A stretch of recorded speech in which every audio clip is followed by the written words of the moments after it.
Hey, thanks for coming, everyone. For those of you who do not know me, my name is Mark McGuire, and I did my project on computer science. Now, this summer, I spent a lot of time thinking about what I wanted to do my project on. I thought about what courses I'd taken in middle school and high school, what I enjoyed and what I had done well in. Some courses I both enjoyed and done well in were STEM classes. I'd always enjoyed science, technology, engineering, and mathematics. And the more I thought about it, the more I realized I wanted to pursue an engineering field. So I started thinking more and more about the class I'd taken. What did I like? What challenges did I think were good challenges and had I enjoyed? And a class I particularly enjoyed was the Junior Blue Ridge class. And for those of you who don't know, there's a mandatory Junior Blue Ridge class where you take an introductory to computer programming. I really enjoyed the challenges of that class. I enjoyed learning how computers think. And I realized this is both what I want to study in college and this is what I want to do as a profession. So I chose computer science more as a general topic for my presentation, and I decided as I learned more about the field, it could help narrow my focus down for what I more specifically want to study in college and for what I more specifically want to do when I graduate. So for the internship portion, I worked with Walgreens at the corner of Happy and Healthy. So my mentor's name was Margie Hazelton. This is Margie right here. She's actually on a three-way conference call with people in India where a lot of the website work is done. So every year, Walgreens sets an objective for financial goals for the website for their stores. Last year's goal, what they were doing, was they were making 3 completely separate websites. What this does is if you're looking at it on a phone, versus if you're looking at it on a tablet, versus if you're looking at a computer, it will take you to a separate website. That way it configures the best to your screen, and their consumers have the best user experience. Any business knows happy customers are good customers. What this has done is it's translated into better sales for Walgreens.com, and what they are is they're the first completely responsive website. So that was last year's project. This year's project is where I come in. What the whole Walgreens company's initiative this year going forward is their beauty department. So what they wanted me to do is I would go to the 25 largest beauty wholesalers in the world. I would go to their websites. And what they wanted to know was how do they organize the beauty products. One thing they were particularly interested in was how many tiers they had on the homepage. For those of you who don't know what tiers is, if you go to the homepage and you hover over beauty and a list of categories come down, that would be your first tier. So in those categories, you might have makeup, lipstick, foundation, eyeshadow. And then if you hover over foundation, maybe there's different brands. So that would be your second tier. The first tier is the subcategories. The second tier might be the brands. And then it's rare to see more than 3 or 4 tiers, but they were interested to see how many tiers on the homepage it was to get to the beauty. Then what they wanted me to do was, as you can see here, this is a presentation I made for ASOS, a very large beauty distributor. And what I did was I would take screenshots of their websites, and at the same time I would write a description in the top corner right up there about how they organize it. I would talk about what I liked about how their organization style and things I disliked about it. And then beneath the smaller screen caps in the summary, I put in the large screen caps so they could clearly see what they did. They were interested in, another thing they're particularly interested in was the product detail pages. They wanted to see, when you first went, before you had to scroll down, what was on that page. Could you see pricing? Could you see add to shopping cart? Could you see what the company was, what was made up, what color it was? So they were interested in the product detail pages. So for Walgreens, that was what I did. I made presentations about how their competitors did it. So when they redo the beauty side of their website, they can incorporate the things they like. They can see what works for other people so they can just effectively copy it. For my research, I was interested in advertising. One thing that Ms. Hazelton had mentioned during my internship that really got me thinking was that the largest advertising expense for Walgreens each year is the weekly ad they run in the Chicago paper. I started thinking about, in the future, will there even be a place for print advertising? Ever since Martin Luther King published his 95 Theses and nailed it on that church door, up till today, we see Coke billboards literally all around the world. Print has been the dominant form of communication advertising. So I was curious, will print continue to be the dominant form, or will it be passed by the internet? Well, the research I started doing, I found pretty quickly that since the first online ad was sold in 1994, newspaper ads have decreased every single year since then. Paper and print just simply can't compete with all the advantages of online. There are a lot of similar aspects between online advertising and print advertising, where if you're using a search engine on the way from one website to another, you're going to see a sponsored ad at the top of the paper. If you're driving down the road, on your way from one way to another, you might see a billboard on the side, or either banner ads on news websites. If you read the actual newspaper, it's going to be a banner ad in there as well. But one thing that was different was that there was a comparative advantage for all electronic ads. Electronic ads can be targeted. They know what you look at. So, for example, I was researching tennis rackets not so long ago. They could send me spam emails about promotions they're having on tennis rackets. And since ads can be targeted specifically towards you, it gives them a comparative advantage and a higher success rate with their advertising. So that was what I did for my online research. And because I realized pretty quickly that online is going to be much superior to electronic advertising, I tried to find out of online advertising what type would be best. So of online advertising, I realized that there were different types of online advertising good for different things. Spam email was the most effective for people of the older generation. Facebook and social media were better for attracting younger viewers, so trying to start like a movement to wear certain products. So there are many different ways that you can advertise electronically, but a lot of them are specified for certain demographics. So even you know that online advertising is going to be better, but more specific than that, you know what type of online advertising is going to be better. So that was what my research paper was on.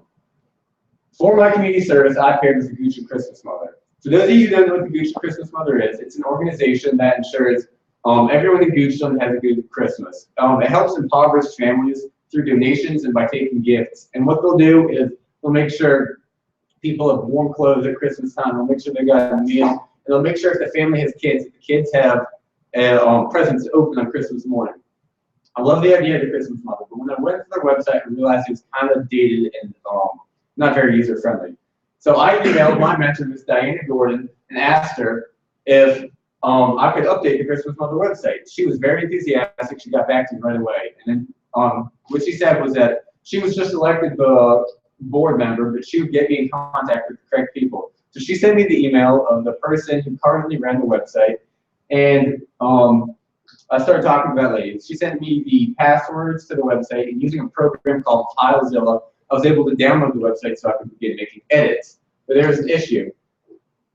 This is what the language that the website was written in. Up to this point, I'd only computer programs in Java and a little JavaScript. What you see here is HTML and CSS, and I had no idea what this meant.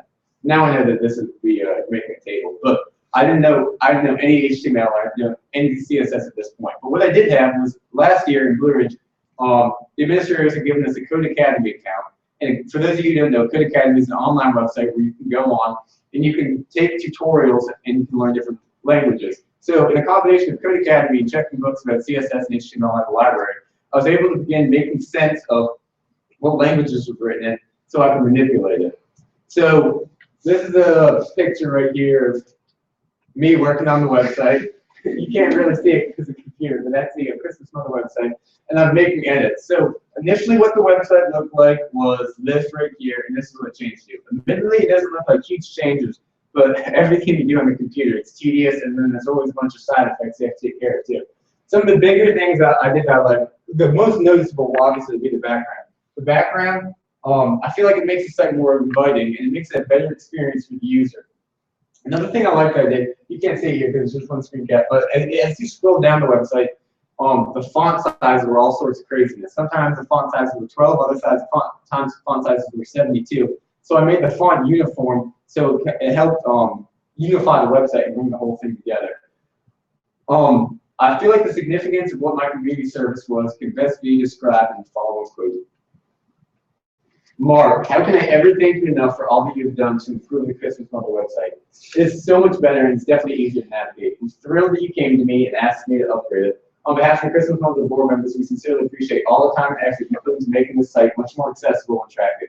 Thanks and have a wonderful Christmas. That was from the Christmas Mother, who is my community service mentor. So, I did this project in late November, and I would have football in the afternoon, so after that I would go home and I would just be working on coding the website. And a lot of times it was frustrating trying to learn a completely new computer language and having promised that I would have a new website up to them.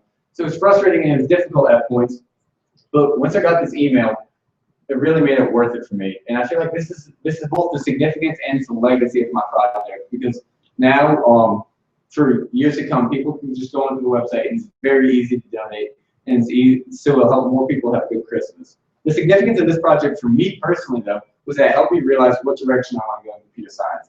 I started out with a general topic. I knew I wanted to do something with computer programming. But what this helped me do was narrow down my focus. When I was working with Ms. Hazelton, I realized that I really enjoy the financial side of the business. I like learning about money. I like dealing with money. And I realized e-commerce is what I want to study when I go to college. My future plans, I'm going to be attending the University of Virginia. I was recently accepted into the engineering school there, so I'll be studying computer science at UVA. After that, hopefully, I'll be working out as a coder in the city of Boston. My advice for rising Blue Ridge seniors would definitely be to act professional. A lot of times, it's easy to revert back to how you normally speak or how you normally want to act, but slipping back into like how you act around your friends isn't what you want to do on the job site. And another thing is, a lot of times when you're working with people, there are people you don't like. There are people who are unpleasant to get along with. But just because you don't like someone doesn't mean that you can't work with them. And maintaining a professional attitude is really important. It helps you work with all sorts of different people. Are there any questions?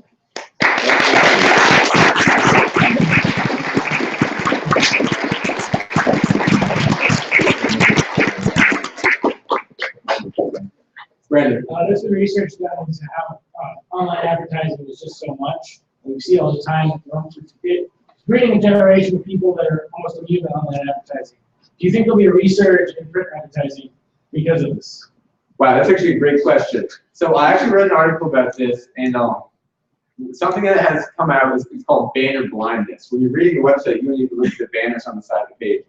But one thing that they did notice, and what the study's conclusion was that although people might not necessarily be reading the banner, if the banner is for Nike, later when they're shopping online, they're more likely to buy from Nike. And also, because it's electronic and it's not just like a static image, you can make it dynamic. And with animation and graphics, it can make people more likely to look at it, more likely to pay attention. You may not have looked at this, but sometimes I get angry at the ads that pop up, and I'm less likely to buy. I mean, do they ever look at that they're angering the customer? I'm sure you're familiar with the quote, all publicity is good publicity. Pretty much the definition of Trump's campaign. But it does increase brand awareness, even though, so you're right, for some consumers it might be like, wow, this company is always bothering me. I'm less likely to buy from them. Right, you can't just have negative drawbacks. But I think the companies like that, more people are likely to recognize a brand, and their marketing department must assume that it's going to be helpful for those. I don't know see any studies on that specifically. No. Any other questions? Yes, ma'am. You use the term older generation and younger people as far as preferences when they're looking at websites. I'm just curious, where's that divided? So what they do is they usually do the standard age demographic. So they'll do 55 to like 72. They'll do 45 to 55. So usually they go on 10-year increments, and then once you get into the 70s, it's like 72 to the band. Yes.